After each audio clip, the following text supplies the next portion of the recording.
বন্ধু, তোর মা ফোন দিছে রে। আরে ভাই ফোন কাটতে দে, মায় সারাক্ষণ ডিস্টার্ব করতেই থাকে।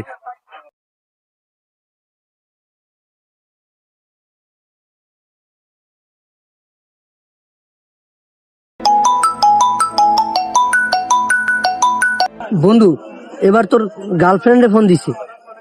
কি গার্লফ্রেন্ডের ফোন আছে? দে দে দে দে। ধর তোর ফোন ধর। কি হইলো বন্ধু, তুই ফোনটা কাটলি কে?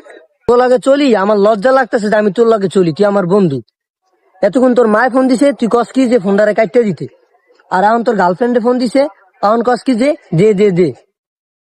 তোকে লাগে যে আমি চলি, আমার লজ্জা লাগতেছে। যেই মায় তোর 10 মাস 10 দিন গর্ভে রাখছে, এত বড় করছে লালন পালন কইরা, আজকে যদি তোর মন খারাপ হয়, তোর কান্দা লাগবে না, তুই তোর মার কাছে যা বসবি, তোর মায়ের সাথে সাথে জিগাইবো যে বাবা তোর মন খারাপ কে।